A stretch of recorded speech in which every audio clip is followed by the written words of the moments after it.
Hello guys! Welcome back to our vlog. Meron tayong mini vlog guys. Pasensya na, ngayon lang nagka-time kaya ngayon lang nakapag-video. So ngayon guys, samahan nyo kung ayusin yung Christmas decor ko doon sa aming pader. Actually, nadikit ko na yan kahapon using double-sided tape. Pero dahil hindi siya masyadong madikit, masyado siyang marupok, mahuhulog siya.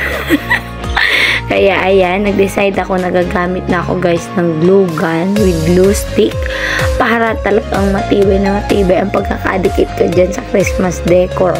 Ang saya-saya ko lang guys kasi yung Christmas decor na yan, last year pa yan na decoration. Hindi ko alam kung saan galing yan. Basta nakita ko yan dito sa bahay. Hindi ko sure kung binili ko ba yan or may nag-donate sa school. Basta hindi ko na masyadong maalala kasi last year pa yan guys. So, nag-decide ako na idikit na lang yan sa pader kasi para magkaroon naman ng Christmas na theme ang bahay kahit minsan lang. So, pangalawang taon ko pa lang dito guys sa bahay namin ng aking husband. So, dahil mag-isa lang ako, I make sure na kahit pa paano nakakapaglinis ako kahit once in a blue moon lang yan. So, ayan, dinidikit ko na yung per letter.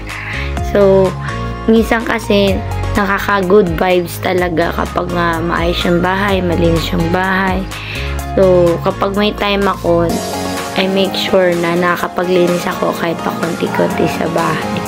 So, ayan guys, idinikit-dikit ko na yung letter. Pasensya na kayo, nakapambahay lang ako dyan. Siyempre, nasa bahay lang ako. Yan ang aking usual outfit. Kaya yan ang aking suot.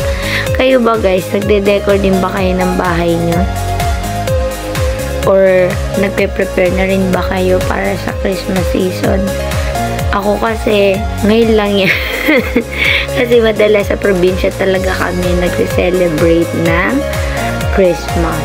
Pero dahil gusto ko kahit pa paano magkaroon ng Christmas vibe dito sa bahay, so I decided na magdikit ng mga decoration. Kahit pa paano, diba, yung it makes me feel excited knowing na malapit na magpasko. Makaka-uwi na ulit ako sa probinsya. Makikita ko na ulit yung mga pinsan ko doon, yung kapatid ko, yung mama ko, at sila nanay, tatay, at iba pa naming mga family. So, tuwing bakasyon guys, talagang sobrang saya. Taon-taon.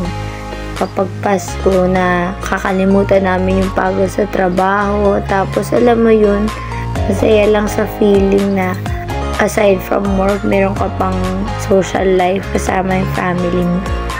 At dahil yan sa Christmas, syempre because of God, dahil sa kaarawan niya, kaya tayo makakapag-celebrate. Ayun o, may picture ako ni Lord dyan.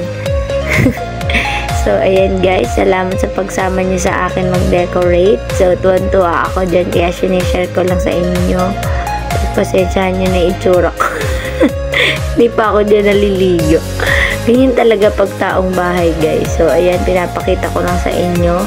Naayos ko na yung ibang gamit kasi, ayan, naayos ko yan guys. Nakaka-proud lang kahit wala akong pinuntahan. Dyan lang ako sa bahay nakapag-ayos ako. So, ayan guys, montage na ng Merry Christmas decor. Thank you guys for watching. Bye!